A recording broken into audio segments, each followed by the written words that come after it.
मित्रांनो, या ठिकाणी तुम्ही पाहू शकता एकदम सुंदर पद्धतीचं हे मंदिर जे आहे आज आपल्याला भग्न अवस्थेत पाहायला मिळते. तर याच्यामध्ये सगळ्यात महत्त्वाचं म्हणजे खूप जुन्या पद्धतीच्या आपल्याला या ठिकाणी मूर्तीच पाहायला मिळतात. आता ही जी आहे गणेशाची मूर्ती आहे, आज पूर्ण पद्धतीनं गणेशाची मूर्ती भंगलेल्या अवस्थेत आपल्याला पाहायला मिळते. सर एक मिनिट दाखवा. तर मित्रांनो, हे आहेत शिवमराव, हे आमचे एकदम चांगले मित्र आहेत आणि त्यांच्यामुळेच आपण हे मंदिर पाहू शकायला.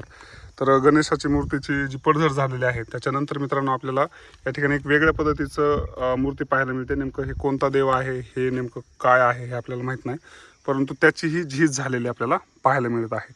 आपण आज माजलगावपासून किती किलोमीटर केसापुरी सर हे? 10 किलोमीटर. अच्छा, केसापुरी नाव आहे ना? केसापूर या गावी आलेलो आहोत. त्या ठिकाणी नर्तिका आपण आपल्याला पाहायला मिळतात. तर खूप सुंदर आणि जबरदस्त पद्धतीचे हे स्ट्रक्चर हेमाडपंथीमध्ये बांधलेलं हे 12 खांब्यांचं मंदिर आहे, जे की आता आपल्याला पाहायला मिळत आहे. तर मित्रांनो, पहिल्यांदाच असं एकलाच दरवेळेस आपण भटकंती करत असताना पहिल्यांदाच आपल्याला कॅमेरामन मिळालेले आहेत आमचे मित्र. आणि या ठिकाणी तुम्ही पाहू शकता संपूर्ण जे मंदिर आहे हे उखरलेलं मंदिर आहे आता सध्याच्या सिच्युएशनला.